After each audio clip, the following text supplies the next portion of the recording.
Princess Kurika of Afterlita summoned her butler, Lit, asking him to prepare a horse for her, as she had changed her mind about going to the theater. Instead of looking surprised, Lit announced that the horse was already prepared. Kurika loved to ride her favorite horse, Catherine, and Lit had already prepared this very horse for her. In addition, Lit had also prepared many other things, from drinks and snacks to the accompanying nobles and bodyguards. Kurika was impressed. Perhaps wanting to tease Lit or just out of annoyance, Kurika declared that she had changed her mind. She wanted to go fishing instead of riding. This meant she didn't want to ride Catherine today, and all the effort Lit had put in had gone to waste. Kurika continued to pile work on Lit, each time setting an unreasonable deadline. Lit, undeterred, was still ready to do anything she asked. It was his job as her butler. With a look of pride and a steady gait, Lit walked through the hallway and back to his room. He locked the door and screamed with all his might. Kurika had made hundreds of unreasonable and complicated requests, then added more while he was in the middle of them. Lit couldn't take it anymore. He wanted to leave. It had been many years since Lit joined the family's large staff of attendants. The job was normal at first, but before he knew it, he was doing more and more work that was far beyond his job description. He had even been forced to assassinate a few people on Kurika's orders. At this rate, his body would soon give out. Humans weren't born to withstand such pressure. Lit's only option was to run away, but he doubted that Kurika would let him go that easily. He needed to escape to a place where Kurika couldn't reach him. Lit decided to flee to the Gardeldo Empire, the rival of the kingdom of Athralita. What he loved about Gardeldo was that they strictly adhered to a system of fairness and merit. He was certain that no matter how influential Kurika was, she wouldn't be able to reach him there. During his time as a butler, he had learned many skills and was confident he could find at least some kind of work. Lit stepped out of his room, knowing that Kurika had just left to go fishing, which meant this was the perfect opportunity for him to escape. Since leaving the royal palace was forbidden, Lit had to sneak out and get past the tight security measures. However, Lit got out without any problem. He hadn't expected it to be so easy. So where were all the security measures? It turned out that Beck, the head of security, was a lazy person who always neglected his duties. Even Beck's direct subordinates didn't know where he was. This meant that if any threats or intruders appeared, Lit would be the one to handle them. Lit realized that if he left, it would mean the palace's security system would fall into chaos. He felt a little guilty leaving things like this. But when he thought about Kurika, all those bad feelings disappeared. It was time for him to escape to the Gardeldo Empire. Lit didn't know how things would turn out, but he was simply excited for what tomorrow would bring. More importantly, he was thrilled that come tomorrow, he would no longer have to serve Kurika. After a long journey, Lit arrived in Galatasaray, the capital of the Gardeldo Empire. He overheard a conversation with an adventurer who was trying to convince a soldier to write him a letter of recommendation for a local vocational school. Lit had heard of these vocational schools, places that practically guaranteed you'd graduate with a crucial and invaluable trade skill. Lit approached them and asked for a letter of recommendation himself. The adventurer, whose name was Lilt, asked him who he was, and Lit, without much effort, gave the fake name Flynn. Lit claimed he was a traveler trained as a warrior, but Awen found this hard to believe. The soldier told Lit that he couldn't just write him a letter of recommendation that easily. The vocational schools were vital to the Gardeldo Empire for training talented professionals. The entry requirements are steep, and to get a letter of recommendation, you have to be talented enough to deserve one. The soldier asked if either of them had any accomplishments to prove they were worthy of the letter. Lit recalled winning a martial arts tournament in Athralita, but only because Kurika had threatened him if he didn't. However, he couldn't mention that, as he was hiding his identity. Awen drew his sword and offered to fight Lit, saying it should be fine, since Lit also claimed to be a warrior. Whoever won would get the letter of recommendation. Lit had no problem with this condition, and Awen was impressed that he agreed. Lit threw off his cloak and accepted the challenge. They found an empty plot of land for their duel. The soldiers sanctioned the match as a formal duel under the laws of the Empire and his authority as a capital gatekeeper. Awen drew his giant black sword. Lit put his hands up. He could tell from Awen's physique that he was a veteran warrior. This battle wouldn't be easy. Awen attacked first, swinging his giant sword down and smashing it into the ground. Lit dodged, but just barely. Even though he'd avoided a direct hit, the shockwave was strong enough to tear a few threads on his designer outfit. Lit noticed Awen wasn't even using enhancement magic. Awen's raw physical strength was clearly formidable. He readied his sword and continued his assault. Awen unleashed a series of powerful blows, but Lit managed to dodge them all, moving as fast as the blink of an eye. Awen started to get frustrated that none of his attacks were landing. He taunted Lit, saying that if he didn't attack, he could never win. Lit just silently waited for an opening. As Awen charged forward, Lit ducked low, avoiding the downward swing of the sword, while simultaneously pushing Awen's arm out of the way to counterattack. Lit immediately unleashed a series of precise thrusts, aiming for vital weak points determined to end the match. Finally, a powerful blow from Lit's hand struck Awen on the chin, sending his sword clattering to the ground. Lit quickly snatched the weapon, seized the opportunity, and plunged the sword into the ground right next to him. The gate guard declared the match over. Lit straightened his posture, adjusted his tie, then reverted to his usual butler-like manner of speaking. It was an unbreakable habit. Awen gracefully accepted his defeat. It's not every day someone can defeat his legendary black sword, let alone knock him down like that. He wondered, where has someone as talented as Lilt been hiding all this time? Lilt, looking flustered, just bowed his head. Finally, the guard recognized the name Awen. So, you're that famous adventurer who single-handedly defeated 20 bandits and even wrestled a giant gorilla to victory. His achievements were known far and wide. The guard then offered to write Awen a letter of recommendation, regardless of the match's outcome. However, Awen turned to ask Lilt if he was okay with that, since it would make their duel meaningless. Lilt calmly replied that he didn't mind. He had felt Awen's incredible power firsthand. If he hadn't dodged those attacks, he would have surely lost his life. In the end, the guard gave letters of recommendation to both Awen and Lilt, allowing them to attend the Gardeldo Empire's vocational school. And so, Lilt had passed the first hurdle to becoming a citizen of this empire. He suddenly thought of Kurika. She must be taking her rage out on the other servants, but Lilt decided that wasn't his problem anymore. From now on, he wanted to live for himself, not for anyone else, elsewhere. Kurika was in a furious rage. She mercilessly scolded 2 servants for daring to serve her tea that wasn't to her liking. She couldn't understand why they hadn't added sugar according to her current mood, something no one could possibly guess. The 2 servants bowed their heads and explained that they had never done anything like that before. Only Lilt had ever paid such close attention to her feelings. Kurika screamed at the servants, ordering them to clean up the mess and bring her a new cup of tea. She was incredibly frustrated.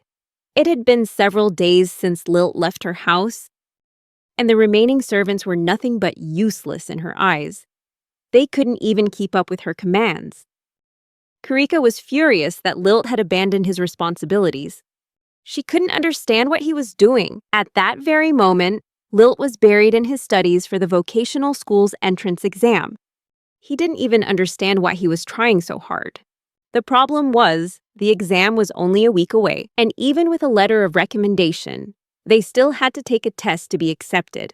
The exam was only held twice a year, and they had to pass both parts, a written test and a practical test that examined their combat skills. Since Lilt was a foreigner, he knew very little about the Gardeldo Empire, which the test was sure to cover. Awen figured that most of the written exam would be about the Empire. He remarked that they were just unlucky, but at least they'd have 6 months to prepare for the next exam. But as for Lilt, he had experience cramming in the past, and if there was only 1 week left, that was enough time for him to learn everything about the Gardeldo Empire. Awen thought he was joking, but Lilt was completely serious. He was in a hurry because he never knew what might happen in the kingdom of Afterlita, which was why he wanted to become a citizen right away. However, he was curious why someone as skilled as Alwyn would want to take this exam in the first place. Alwyn explained that he wanted the stability a government job offered, instead of doing contract work like adventurers usually do. Lilt was surprised that Alwyn had thought so far ahead. He'd assumed he was just a simple-minded musclehead. Alwyn could sense Lilt was thinking something rude. A few days later, Lilt and Alwyn headed to the Imperial Vocational School to take the entrance exam. Lilt felt rather disappointed in himself, because he'd only managed to read 70% of the books in the library. Alwyn couldn't believe Lilt had managed to do that without skimming a single page. Lilt was confident that with another 3 days, he could have read the entire library. Alwyn tried to cheer him up, but they were both quickly swallowed up by a massive sea of people. This crowd was made up of people from all sorts of races and social classes. Gardeldo, with its merit-based system, was a magnet for ambitious individuals, from the poorest of the poor to the most extravagant nobility, like the imperial princess. A magnificent carriage pulled to a stop, and from it stepped the second princess of the empire, Melilia. Her flawless white skin and elegant hair made every head turn. Lilt mused that he'd never seen the Kurika he knew exude such grace. Still, Kurika had her own unique and captivating style. He smiled to himself, thinking that if Kurika were a little more like Melilia, perhaps she'd be easier for Sir to handle. Just as Lilt was about to leave, another scene caught his attention. Badra, a member of the Myrto family, appeared, hoping to win the favor of Princess Melilia. Badra's men shoved and pushed, clearing a path for him through the other candidates as if they were nothing. He was the kind of person Lilt would never want to get involved with. But the chaos forced him to pay attention. In the midst of the shoving, Badra accidentally bumped into a little girl, knocking her over and causing her to spill a liquid all over his clothes, leaving a large stain. No longer able to ignore it, Lilt and Alwyn watched as the situation grew tense. Badra, furious that his clothes were ruined, berated the little girl and demanded compensation. He drew a magic staff, threatening to teach her a lesson. Alwyn was horrified that a grown man would point a dangerous weapon at a child. Badra smugly declared that his clothes were worth more than the little girl could ever dream of in her entire life. Lilt, with his sharp eyes, realized Badra's outfit wasn't nearly as expensive as he claimed. Still, this situation could easily get out of hand. The little girl apologized, trembling, but then blurted out that Badra's clothes weren't worth that much, enraging him. In a fit of rage, Badra unleashed an ice magic attack aimed at the girl. Lilt and Alwyn rushed forward to save her, but they knew they wouldn't make it in time. However, their help turned out to be unnecessary. The little girl used her own magic to repel Badra's ice attack. But in doing so, she accidentally redirected the ice bolt toward the crowd. In a moment of panic, she realized it was heading straight for Princess Melilia. Horrified, she screamed a warning for the princess to get out of the way. The moment Lilt heard the word princess, his body reacted instantly. He shot through the crowd like a flash of lightning, moving with unbelievable speed. Just as Badra's ice bolt was about to hit Melilia, Lilt appeared as if from nowhere, swatting the attack away with a swing of his arm, saving the princess in the nick of time. Using a bit of magic from his palm to soften the impact, Lilt came to a stop, adjusted his tie, and smoothed back his hair, then turned to check if Melilia was all right. His every move flowed together like a flawless performance. The watching crowd burst into applause, stunned by what had just happened. How could Lilt have gotten to the princess so quickly? His build and appearance gave no hint of such extraordinary speed. But one thing was clear. His body still reacted sharply to the word princess, like a habit he couldn't shake. Melilia bowed her head to thank Lilt, an almost unheard-of gesture from the proud princess. Though honored, Lilt didn't want to draw any more attention. He exchanged a few polite words with Melilia, but at the same time secretly cast a spell. In the blink of an eye, he vanished and reappeared beside Alwyn. Awen, who was no fool, immediately realized Lilt was no ordinary person. But before he could ask anything, Lilt pulled Awen away, cutting through the chatter and leading him into the examination hall. Bhadra, humiliated in front of the crowd, shot a hateful glare at Lilt before slipping into the exam room. When Lilt and Awen entered, they saw that the exam proctor was Gurn, a major general in the royal army. Gurn sternly announced that the exam would last for 3 hours and was just a standard written test. She stressed that cheating, especially using magic, was strictly forbidden. All candidates had to rely on their own knowledge to pass. However, Bhadra had no intention of following the rules. He had set up a telepathic magic network, with his 2 underlings ready to cheat at a moment's notice. During the test, Bhadra secretly reassured his 2 subordinates through telepathy, telling them they wouldn't be caught. With 3 minds working on one test, failure was impossible. Lilt easily sensed the presence of this magic, but he decided to say nothing. Without delay, Gurn began the exam. Lilt focused intently. He had prepared thoroughly, with knowledge spanning many fields, like art, law, history, philosophy, and more. However, the first question took him by surprise. It asked for the name of Gardeldo's capital. Lilt blinked in surprise at its simplicity, and then answered without difficulty. 3 hours later, Gurn announced that time was up. Just as Lilt had expected, the exam was as difficult as he'd anticipated. Awen came over to ask how it went, and Lilt admitted he wasn't sure he did well. What confused him was how easy the first few questions were, but the final question, about military strategy, really gave him a headache. Awen stared at him, dumbfounded. Was Lilt implying that he had answered the entire test? Exactly. That's precisely what he did. Awen exclaimed in surprise that normally, just answering half the questions was enough to pass the exam. In fact, you only need to score 30% to pass, which means you just have to answer half the test or a little more. Lilt, who had been so focused on studying, hadn't even bothered to look up the exam regulations. Even so, Awen was confident that Lilt would pass the practical exam without any trouble. But just as they were about to leave, Gurn stepped forward to stop them. Gurn asked Lilt if the exam he submitted was his own work. Somehow, she had already managed to check his 3-hour-long test. Not only had Lilt answered every question, but he had also gotten them all correct.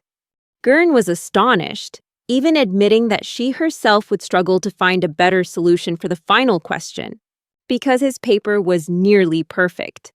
Gurn wanted to ensure he hadn't used magic during the exam, but that didn't stop him from being suspected of cheating. Awen whispered to Lilt, teasing that his overconfidence had gotten him into a tight spot.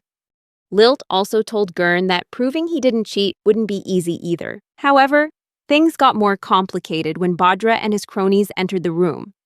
Bhadra loudly proclaimed that he had personally witnessed Lilt using magic to cheat. Awen immediately confronted Bhadra, asking if he was calling Lilt a liar. Bhadra arrogantly retorted that he wasn't calling Lilt an honest person. He went on to declare that both he and his lackeys had witnessed Lilt cheating. Gurn, with a calm demeanor, stopped Awen from escalating the situation. She stated that she wanted to hear what proof Bhadra had to back up his accusation. Bhadra cleared his throat, then pointed out that Gurn herself had admitted that getting a perfect score on the exam was impossible. Gurn, after a moment's thought, agreed that Bhadra had a point. The exam was designed so that no one could achieve a perfect score, but she quickly added that this didn't mean it was impossible. Gurn revealed that there had been a few cases of perfect scores in the exam's history, and those individuals went on to become great heroes and legendary figures. Gurn felt that Bhadra's public accusation against Lilt was an immature and hasty act. Gurn gave Bhadra a chance to withdraw his accusation, but he refused. Therefore, Gurn was forced to ask Lilt to accompany her for a thorough investigation. However, before things could escalate further, Princess Melilia herself entered the room. Her appearance took everyone by surprise. Melilia announced that she had something to add, and Gurn immediately gave her full attention. With a solemn demeanor, Malilia swore on her royal honor that Lilt was innocent. Malilia's words stunned everyone, especially Bhadra. He stammered, asking if she might reconsider, but Malilia simply gave him a cold stare and retorted, "Do you take issue with that?" Her regal authority made Bhadra freeze, but he still insisted that Lilt had used magic to cheat. Malilia, unfazed, replied that she was well aware of his accusation. Girn intervened, urging Bhadra to calm down. And right after that, Malilia revealed why she was so sure Lilt hadn't cheated. It was because she had personally caught Bhadra cheating. Malilia pointed to her own eyes, from which a kind of magic was emanating. She explained that she was a gifted mage and had been tasked with monitoring for cheating during this exam. Thanks to her talent and noble status, Malilia was originally exempt from taking the exam. This was so obvious that everyone should have realized immediately that she didn't belong among the ranks of regular candidates. Bhadra, in a desperate attempt, tried to make excuses and shift the blame. But Malilia remained firm, asserting that she knew exactly what she had witnessed. Bhadra started to panic, unable to think of any way to justify his actions. Malilia declared Bhadra and his 2 lackeys cheated. With an uncompromising attitude, she immediately disqualified him from the exam. Bhadra's 2 cronies began to sweat profusely, but Bhadra remained silent until he suddenly exploded. He roared that these accusations of cheating were false. He was convinced that Lilt had cheated somehow and felt he had to prove it. In a fit of rage, Bhadra challenged Lilt to a duel, determined to prove his own innocence. Bhadra's lackeys were horrified by this decision, but he was resolute. He declared that he would do anything to clear his name of the accusations against him. Lilt realized the situation had just become twice as serious. The duel is a long-standing tradition among nobles, used to settle disputes. A duel is a test of pure strength, used to maintain the balance of power in a heavily militarized nation. At least, that was what Lilt had read in the history books. However, Malilia further explained that such public duels had become rare for over a century, mainly due to rampant gambling. Subsequent laws and preventative measures caused dueling to decline. Furthermore, Malilia pointed out that traditional duels only took place between nobles, which made Bhadra's challenge to Lilt utterly ridiculous. She didn't hesitate to criticize Bhadra for making such an absurd suggestion. But Bhadra didn't care. He dismissed all historical arguments, declaring that the only thing that mattered was that both parties agreed to the duel. He pointed at Lilt, demanding he accept the challenge. Bhadra made an offer. If Lilt won, he would withdraw the accusation of cheating. But if Bhadra won, Lilt would have to admit he cheated, forfeit his status as a contestant, and promise never to participate in any other competition in the country. Everyone could see this was an unfair deal. However, no one would be foolish enough to accept it, except for Lilt. He calmly agreed to Bhadra's terms, stunning everyone. Awen, in disbelief, said flat out that Lilt must be out of his mind to go along with Bhadra's whim like that. Even though duels were old-fashioned, they were still taken very seriously. If he lost, Lilt would be in big trouble. Lilt understood the gravity of the situation, but he also believed that, as the accused, he had the right to settle this matter with his own hands. Malilia, worried, asked if he was sure he wanted to go through with this duel. Lilt replied calmly, "I'm not accepting this duel just to lose," Malilia protested, but Girn respected Lilt's decision. However, Girn insisted that they couldn't have a duel to the death in her classroom. Instead, she wanted the duel to have a clear outcome without any bloodshed.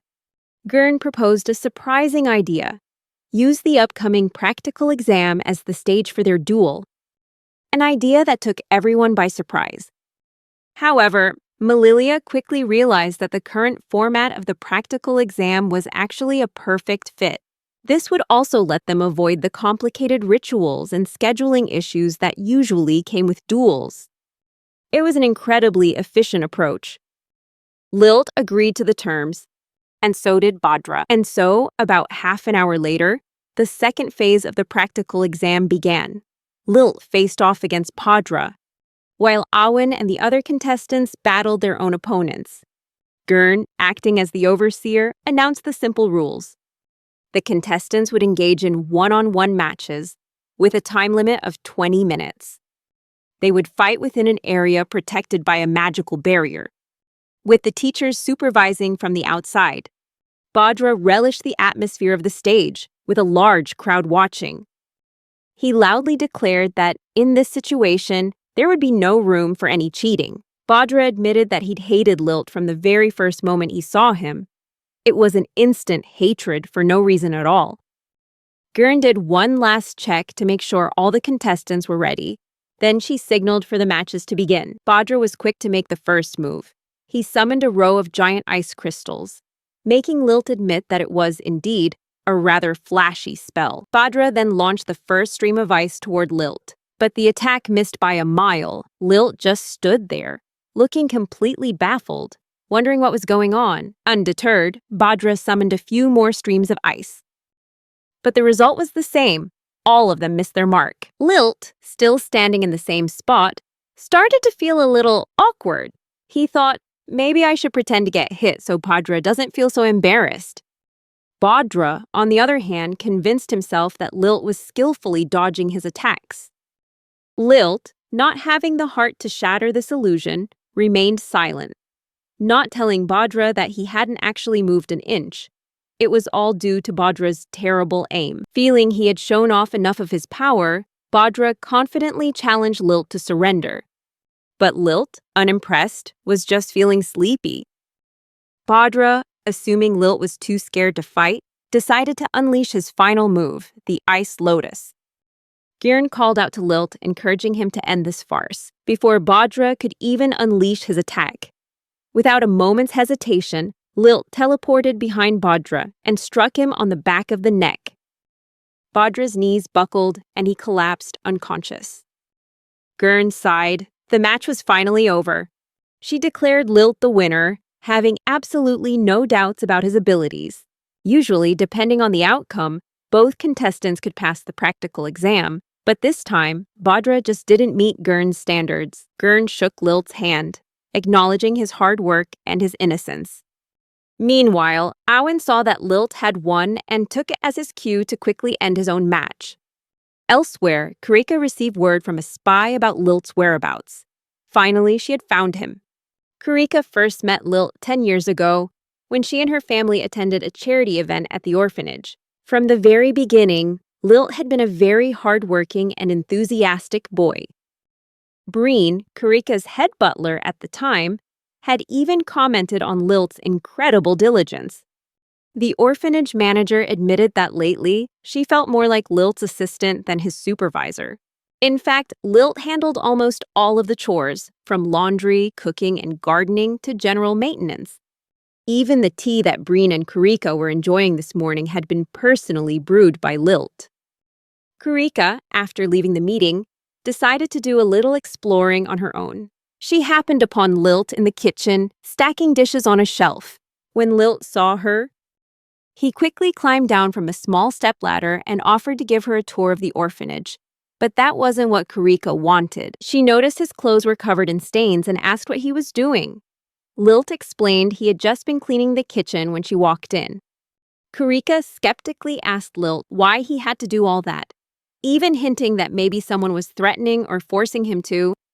Lilt just laughed and explained that he simply wanted to help people. No one was forcing or coercing him, nor was he trying to get on anyone's good side. He said simply that helping others made him happy. Kurika shook her head, unable to understand his reasoning. To her, cleaning and chores were what maids were for. If she didn't have to do something, she'd much rather avoid it. When Lilt worriedly explained that if he didn't do it, everything would become a mess, Kurika reluctantly agreed he had a point. But she quickly pointed out that such things should be handled by adults. Adults are supposed to take care of children and raise them to be decent people, while children should be spending their time playing or doing things appropriate for their age. Kurika was beginning to feel that something was very wrong with Lilt having to run the entire orphanage by himself. Although Lilt didn't fully understand her point of view, he secretly admired her way of thinking. Kurika suddenly held up her hand, signaling for him to keep his distance. Lilt quickly apologized and backed away. As he tried to think of an answer to Kurika's question, he slowly explained that a long time ago, someone told him that it was important to be kind. He was taught that being considerate and thinking of others would bring joy to himself as well. Though he couldn't remember who had told him those words, Lilt had never forgotten their meaning. That was why he always wanted to help people. Back at the orphanage, Kurika heard what Lilt was saying, but the words didn't seem to truly register with her. She found Lilt's over-the-top enthusiasm and his people-pleasing personality to be somewhat pathetic. There was something about him that made her uncomfortable, not in a hateful way, but a different kind of feeling. Suddenly, Breen burst into the kitchen, having searched everywhere for Kurika.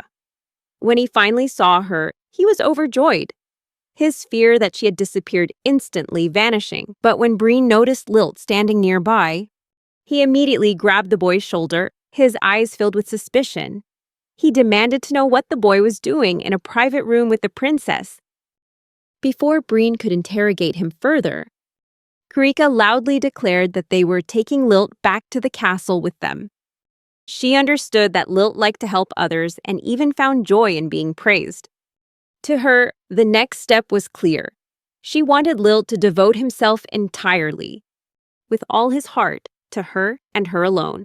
Lilt felt hesitant about Kurika's invitation, but when his caretaker nodded in agreement, he decided to accept. He promised to serve her at the royal palace from then on to the best of his ability.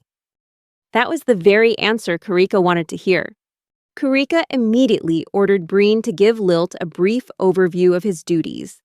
She thought about what he could do and requested that he greet her every morning, brush her hair, and other such small tasks. Back in the present, Kurika woke up in her eerily quiet room. She pulled the bed curtain aside and realized Lilt was nowhere to be found. She rubbed her eyes and vowed to bring him back at any cost. Meanwhile, Lilt woke up to find that Awen had been up for an hour already. Awen, who was a diligent person thanks to his many years of experience as an adventurer, could easily tell that Lilt seemed to think of himself as the lazy, late-sleeping type. But in reality, it was Awen who was surprised to see Lilt wake up so late. Lilt recalled the strange dream he had last night. The first time he met Kurika, Lilt didn't understand why he'd had that dream. A month had passed since he left the kingdom of After Lita, but it seemed he still had lingering feelings about his old home. Awen advised him not to stress over it. He tossed Lilt's uniform to him and kindly reminded him that today was his first day at the Empire's vocational school. Lilt quickly threw on his jacket, ready to start his new life as a student. Awen carefully tied his headband, marking his own new beginning. Both of them were determined to make the most of this opportunity. When they arrived at their assigned classroom, they were getting settled when Lilt was surprised to see Melilia was also in the class. Over the past few weeks, they had interacted to complete some school-related paperwork. Lilt curiously asked why Melilia was here and why she was wearing the officer class uniform. Melilia explained that she was also a student here, so it was perfectly normal for her to wear the same uniform as them. Even so, Lilt couldn't help but be astonished to see her. He found it hard to accept that someone like Melilia was wearing the officer class uniform, just like him and Awen. Melilia laughed, teasing that she hadn't come here just to surprise him. The Gardeldo Empire was currently at war with the Celestia Republic to the south. Melilia knew that sooner or later she would be involved in the war effort, so she wanted to learn as much as possible by attending the vocational school. To her, this was the ideal place to gain practical experience. Lilt recognized the wisdom in Melilia's decision, but he couldn't help but worry about being under her observation. This was no surprise, as Lilt tended to stand out uncontrollably despite trying to keep a low profile. However, Melilia's presence also had a silver lining. Lilt hoped he could hide in her shadow and let her draw all the attention. He just wanted to live peacefully here. Without revealing his location to Kurika and her spies, Melilia finally managed to get Lilt's attention, after he had been lost in thought. Reacting instinctively, Lilt stumbled backward and bumped into Awen with a loud thump. Melilia repeated what she'd said before he zoned out.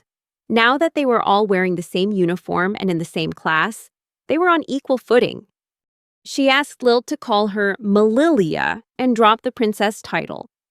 Lilt couldn't bring himself to call her that. Just then, a classmate approached, bowing respectfully to Princess Malilia. He introduced himself as Gik von Karum, the eldest son of the Count Karum family, and expressed what an honor it was to meet her. Malilia responded with an equally polite gesture, which pleased him even more. Owen was impressed by Gik's professional and courteous demeanor, a stark contrast to the attitude they'd had to endure from Padra. Meanwhile, Lilt found the name Gik von Karum to be incredibly familiar, and it seemed Gik also knew more about Lilt than he should have. He wondered if it was just his imagination, but it wasn't. Gik stared at Lilt with a gaze so sharp it felt like it could bore a hole right through his chest.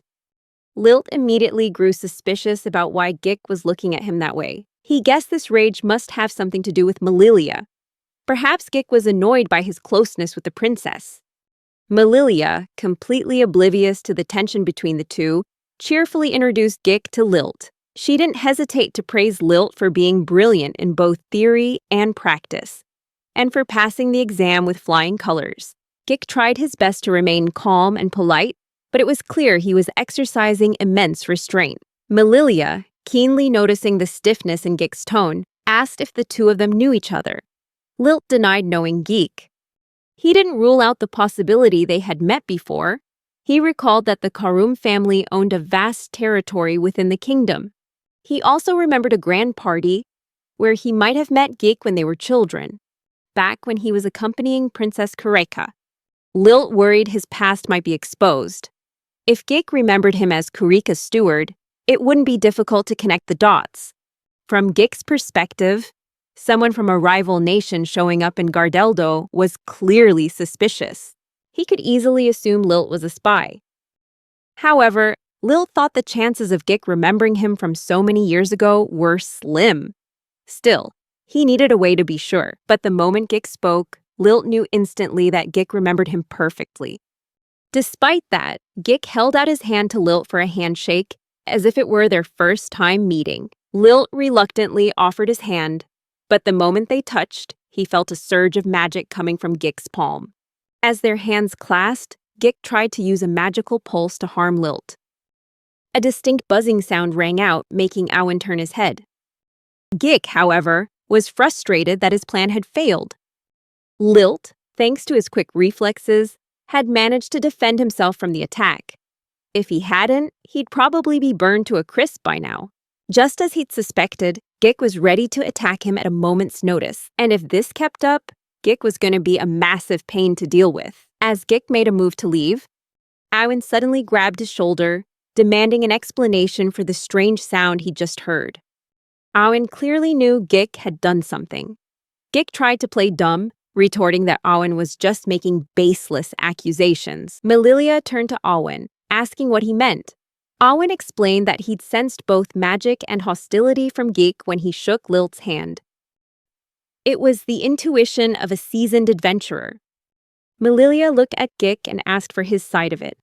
Gik immediately shot back that they were just baseless accusations without any proof. Lilt tried to smooth things over, saying that he was fine. But Owen was determined not to let it go. He wanted to have a serious talk with Gik. Before things could escalate any further, a small but stern voice rang out, scolding them for causing a disturbance in the classroom. Lilt was startled. He hadn't even noticed someone approaching.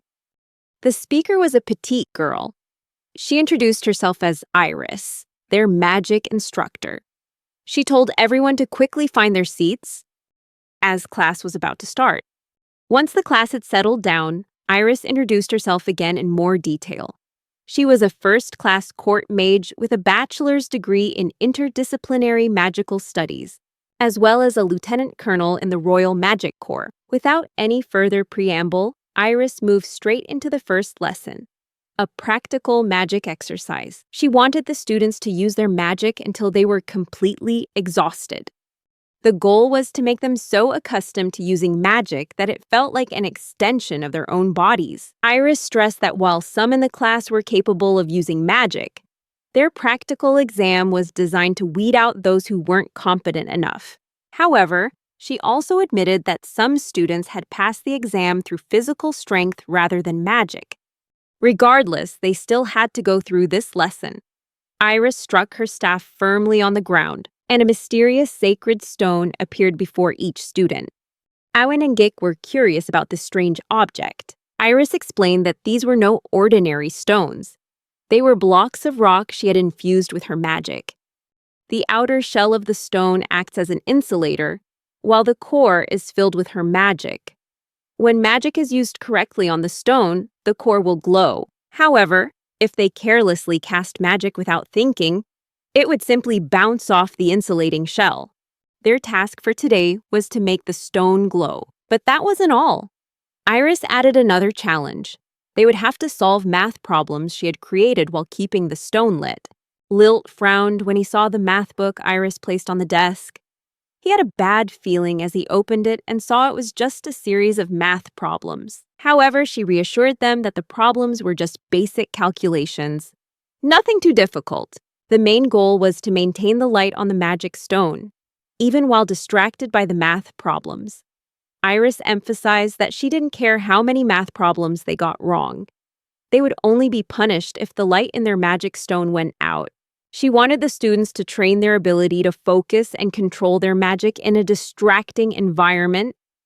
Iris gave them 4 to 5 minutes to complete the task, and would grade them based on the number of correct answers before their stones went out. Without hesitation, Iris began the test. Lilt flipped open the first page of the book and was stunned to see an unbelievable photo. Major General Gurn in a less than serious pose. He had guessed this exercise would be odd, but he never imagined it would be this absurd. Lilt glanced around the classroom. Some of his classmates looked a little shaken, but they were still maintaining their focus. Awen was the only exception, as his magic stone had gone out long ago. Lilt shot him a look of utter contempt, as if he were staring at a pile of trash. Awen hastily tried to defend himself, insisting that it was impossible not to react to seeing a photo of Major General Gurn in such a ridiculously bold pose. Iris noted that Awen had already given up on the practical test.